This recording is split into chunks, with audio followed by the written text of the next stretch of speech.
యుగాంతం ఈ పదాన్ని ఆధారంగా చేసుకొని ఎన్నో కథలు, నవలలు, చివరికి సినిమాలు కూడా వచ్చాయి.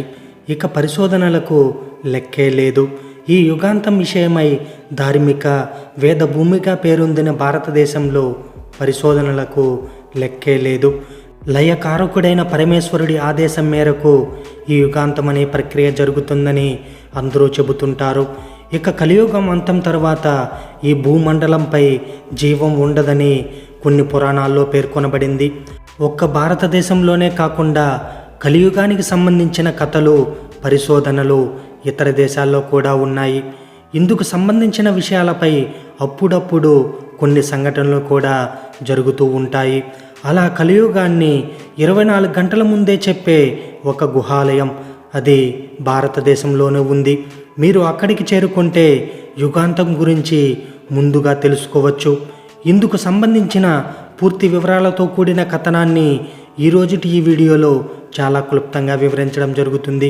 ఫ్రెండ్స్, వీడియోలోకి వెళ్ళబోయే ముందుగా మీ అందరికీ ఒక రిక్వెస్ట్ ఫ్రెండ్స్. చాలామంది వీడియో చూస్తున్నారు కానీ వీడియోని లైక్ చేయడం లేదు.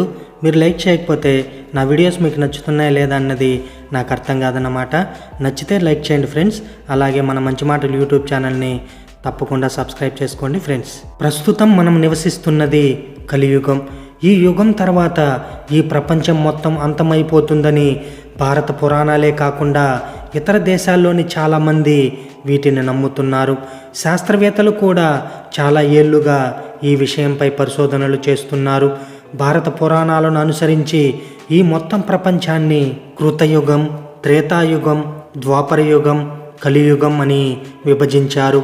ప్రతి యుగం తర్వాత భయంకరమైన ప్రళయం ఏర్పడుతుందని, అటుపై మరుసటి యుగం ప్రారంభమవుతుందని పురాణాలు చెబుతున్నాయి. అయితే కలియుగం తర్వాత అటువంటి ధర్మం పునరావృతం కాదని, ఈ సృష్టి నాశనం తప్పదని చెబుతారు.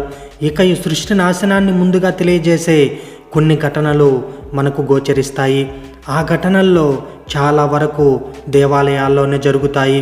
అటువంటి దేవాలయం మహారాష్ట్రలో ఉంది. అదే కేదారేశ్వర దేవాలయం. ఇది ఒక గుహాలయం. ఈ గుహలో 4 రాతి స్తంభాల మధ్య ఒక శివలింగం ఉంటుంది. దీని ఎత్తు సుమారు 5 అడుగులు. ఈ శివలింగంతో పాటు ఈ గుహాలయాన్ని ఎప్పుడు నిర్మించారన్న దానికి సరైన ఆధారాలు లేవు. ఇక 4 స్తంభాలు ఒక్కొక్క యుగానికి, అంటే కృతయుగం, త్రేతాయుగం, ద్వాపరయుగం, కలియుగానికి ప్రతీకలు. ఒక్కొక్క యుగాంతం సమయంలో సరిగ్గా 24 గంటల ముందు ఒక్కో స్తంభం విరిగిపోయిందని స్థానిక కథనాలు చెబుతున్నాయి. ఇక కేదారేశ్వర గుహలో చుట్టూ ఉన్న 4 గోడల నుంచి నిత్యం నీరు ప్రవహిస్తూ ఉంటుంది. ఈ నీరు ఎక్కడి నుంచి వస్తుందన్న విషయం ఇప్పటికీ సమాధానం లేని ప్రశ్నగానే మిగిలిపోయింది. ఇక ఈ నీరు ఎప్పుడూ చల్లగా ఉంటుంది. వేసవి, శీతాకాలాల్లో కనిపించే ఈ నీరు వర్షాకాలంలో మాత్రం మనకు కనిపించదు. ఈ విషయంపై కూడా పరిశోధనలు జరిగిన జవాబు లేని ప్రశ్నగానే మిగిలిపోయింది. ఇక కలియుగానికి సరిగ్గా 24 గంటల ముందు చివరిదైన 4వ స్తంభం విరిగిపోతుందని పెద్దలు చెబుతున్నారు. ఇక కలియుగాంతం గురించిన కథలు కేవలం భారతీయ పురాణాల్లోనే కాకుండా అనేక ఇతర పాశ్చాత్య దేశాల్లో కూడా ఉంది. ముఖ్యంగా రష్యా, ఈజిప్ట్ వంటి దేశాలకు చెందిన గ్రంథాల్లో కూడా మనకు కనిపిస్తాయి. ఇక కేదారేశ్వర గుహకు దగ్గరలోనే హరిశ్చంద్రేశ్వర గుడి ఉంది. ఇందులో ప్రధానంగా పూజలు అందుకునేది వినాయకుడు. అదేవిధంగా ఈ హరిశ్చంద్ర కోట అనేక రాజుల ఆయుధాలకు నిల్వగా ఉంది. ఇక్కడ నీటి నిల్వ కోసం నిర్మించిన ట్యాంకులు అప్పటి ఇంజనీరింగ్ ప్రతిభకు ప్రతిబింబాలు. ఈ గుహకు దగ్గరలోనే మంగళగంగా అనే నది ప్రవహిస్తుంది. ఈ కేదారేశ్వర గుహాలయం కేవలం ఆధ్యాత్మిక పురాణ పరంగానే కాకుండా ప్రకృతిలో మమేకం కావాలనుకునే పర్యాటకులను సైతం ఆకర్షిస్తోంది. ముఖ్యంగా ఇక్కడికి దగ్గరలో ఉన్న పచానీ వాటర్ ఫాల్స్ను చూస్తున్నంతసేపు ఈ లోకాన్నే మర్చిపోతామంటే అతిశయోక్తి కాదు. అంతేకాకుండా సప్తతీర్థ పుష్కరిణి కూడా ఇక్కడ చూడదగిన పర్యాటక కేంద్రాల్లో ఒకటి.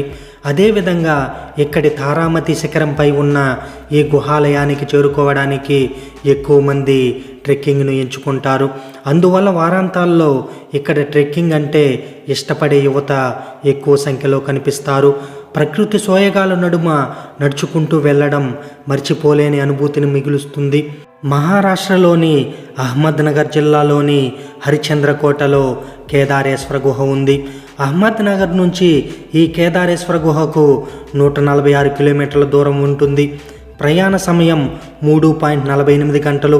ఉదయం నుంచి సాయంత్రం వరకు ఎప్పుడైనా గుహను సందర్శించుకోవడానికి వీలుగా ఉంటుంది.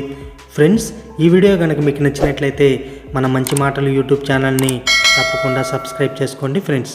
అలాగే మీ విలువైన అభిప్రాయాన్ని కామెంట్ రూపంలో తెలియజేయండి.